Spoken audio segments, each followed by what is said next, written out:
Hello friends, welcome to my channel Ask Tamil. இன்னைக்கு நம்ம சேனல்ல ரொம்ப சூப்பரா வீட்லயே மில்கி பார் டேஸ்ட்ல சாக்லேட் செய்ய போறோம். எப்படி செய்யறதுன்னு பார்க்கலாம் வாங்க.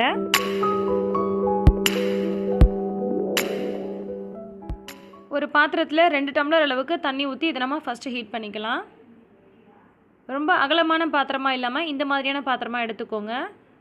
இதுக்கு மேலே வைக்கிறதுக்கு நான் வந்து கண்ணாடி பவுல் யூஸ் பண்ணுறேன். நீங்கள் வந்து நார்மல் சில்வர் பாத்திரம் யூஸ் பண்ணிக்கலாம். அடியில் இருக்கக்கூடிய தண்ணியோட இந்த மேலே இருக்கக்கூடிய பவுல் வந்து ஒட்டாத மாதிரி பார்த்துக்கோங்க. இப்போ நான் இதில் 1/4 கப் அளவுக்கு பட்டர் ஆட் பண்ணுறேன். நீங்கள் வந்து கோகோனட் ஆயில் கூட யூஸ் பண்ணி செய்யலாம். பட் கோகோனட் ஆயிலோட ஸ்மெல் வந்து பார்த்திங்கன்னா நிறைய பேருக்கு சாப்பிடும்பொழுது பிடிக்காது. ஸோ நான் வந்து பட்டர் ஆட் பண்ணியிருக்கேன். உங்களுக்கு விருப்பம் இருந்தால் நீங்கள் தேங்காய் எண்ணெய் யூஸ் பண்ணிக்கோங்க. இப்போ பட்டர் இந்த மாதிரி நல்லா மெல்ட் ஆகி வந்துருச்சு.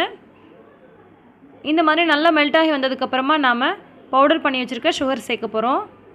அதை டேரெக்டாக சேர்த்துறாமல் இந்த மாதிரி வந்து சளிச்சு விட்டு போட்டுடலாம். 1/4 கப் அளவுக்கு பவுடர் சுகர் வந்து நான் இதில் சளிச்சு விட்டு போட்டுக்கிறேன். நார்மலாக நம்ம அப்படியே செய்கிறத விட இந்த மாதிரி சளிச்சு விட்டு போடும்போது நல்ல ஒரு க்ரீமியாக நமக்கு கிடைக்கும். ஸோ இந்த மாதிரி நல்லா சளிச்சு விட்டுட்டு இதை நல்லா வந்து மிக்ஸ் பண்ணி விட்டுறலாம். இந்த சர்க்கரை பார்த்திங்கன்னா நமக்கு நல்லா கரைஞ்சி வரணும். நம்ம ஆல்ரெடி பவுடர் பண்ணி இருந்தால் கூட இது வந்து பார்த்திங்கன்னா ஒரு மாதிரி நரநரப்பு தன்மையோடு தான் இருக்கும். ஸோ நான் வந்து நல்லா கரைஞ்சி வர அளவுக்கு இதை வந்து நம்ம மெல்ட் பண்ணி விட்டுறணும். ஒரு 30 செகண்ட்ஸ்லேருந்து ஒரு 1 மினிட் வரைக்கும் நம்ம இதை வந்து நல்லா கரைச்சி விடணும். அதுக்கப்புறமா 2 டேபிள் ஸ்பூன் அளவுக்கு பால் பவுடர் வந்து நம்ம இதில் சளிச்சு விட்டுறலாம். இது கூடவே நீங்கள் 2 டேபிள் ஸ்பூன் அளவுக்கு கோகோ பவுடர் சேர்த்து பண்ணிங்க அப்படின்னா நார்மலாக நீங்கள் கடையில் கிடைக்கிற மாதிரியான சாக்லேட்ஸ் வந்து நமக்கு கிடைக்கும். இது வந்து நம்ம ஒயிட் கலரில் மில்கி பார் சாக்லேட் மாதிரி ரெடி பண்ண போகிறோம் அப்படின்றதுனால நான் வந்து கோகோ பவுடர் ஆட் பண்ணல. உங்களுக்கு விருப்பம்னா நீங்கள் அந்த மாதிரி ஆட் பண்ணி கூட நீங்கள் சாக்லேட் ரெடி பண்ணலாம். இப்போ இந்த பால் பவுடரும் அந்த பவுடர் சுகரும் அந்த பட்டரோட நல்லா வந்து கரைஞ்சி நல்ல ஒரு க்ரீமியான கன்சிஸ்டன்சிக்கு நமக்கு வரும். இந்த மாதிரி வரதுக்கு ஒரு 30 செகண்ட்ஸ்லேருந்து 1 மினிட் வரைக்கும் நமக்கு டைம் எடுக்கும். பாருங்கள் நல்ல ஒரு க்ரீமியாக கிடச்சிருச்சு பாருங்கள்.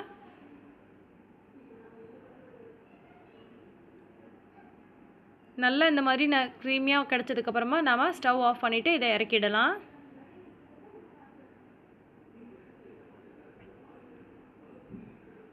இதை வந்து நான் வந்து ஊற்றுறதுக்கு ஒரு சிலிக்கான் மோல்டு எடுத்திருக்கேன். நீங்கள் நார்மலாக ஐஸ் ட்ரேயில் கூட ஊற்றிக்கலாம். அதே மாதிரியே ஏதாவது சின்ன சின்ன கப்ஸ் இருந்துச்சுன்னா கூட நீங்கள் ஊற்றி வச்சுக்கலாம். இந்த மாதிரி சிலிக்கான் மோல்டு கிடச்சிதுன்னா நீங்கள் வந்து டிசைனாக உங்களால் செஞ்சுக்க முடியும். அதுக்காக மட்டும்தான். மற்றபடி எதில் வேணாலும் நீங்கள் இதை ஊற்றி வச்சுக்கலாம். ஒரு ஸ்பூனால் எடுத்து இந்த மாதிரி ஊற்றுங்க. இங்கே பார்த்தாலும் சிந்தாத மாதிரி ஊற்றுறதுக்கு கொஞ்சம் வசதியாக இருக்கும். ஸோ இந்த மாதிரி நம்ம இப்போ எல்லாத்துலேயுமே ஊற்றியாச்சு. இந்த மாதிரி ஒரு 2 முறை 3 முறை வந்து தட்டி விடுங்க. இது எதுக்காகனா அடியில் வந்து ஏர் பபிள்ஸ் மாதிரி தங்கியிருக்கும். ஸோ இதை வந்து எடுக்கிறதுக்காக இந்த மாதிரி தட்டி விடுறோம். இப்போ இதை வந்து ஃப்ரிட்ஜில் வந்து 1லேருந்து 2 மணி நேரம் வைக்கலாம். ஃப்ரீசரில் வச்சிட்டிங்க அப்படின்னா உங்களுக்கு 20 to 30 மினிட்ஸில் உங்களுக்கு நல்லா ரெடி ஆகிடும். இப்போ நான் வந்து ஃப்ரிட்ஜில் ஒரு 1 மணி நேரம் வச்சு எடுத்தேன். இப்போ நமக்கு சூப்பராக பார்த்திங்கன்னா சாக்லேட் ரெடி ஆகிடுச்சு. இது வந்து நீங்கள் கடையில் வாங்கி சாப்பிட்ற மில்கி பார் டேஸ்ட்டுக்கு அப்படியே இருக்கும். நீங்கள் கோகோ பவுடர் நீங்கள் சேர்த்து பண்ணிங்க அப்படின்னாலும் நார்மலாக நீங்கள் சாக்லேட் சாப்பிட்ற மாதிரி சூப்பராக இருக்கும். கண்டிப்பாக நீங்கள் ட்ரை பண்ணி பாருங்கள். இந்த ரெசிபி உங்களுக்கு கண்டிப்பாக பிடிக்கும். இந்த ரெசிபி உங்களுக்கு பிடிச்சிருந்தால் லைக் பண்ணி மற்றவங்களுக்கும் ஷேர் பண்ணுங்கள். இன்னும் பல சூப்பரான டிப்ஸ் அண்ட் ரெசிபிஸ் உடனுக்குடன் தெரிஞ்சுக்க ஆஸ் தமிழ் சேனலை உடனே சப்ஸ்கிரைப் பண்ணிவிடுங்க. எல்லா புகழும் இறைவனுக்கே. நன்றி.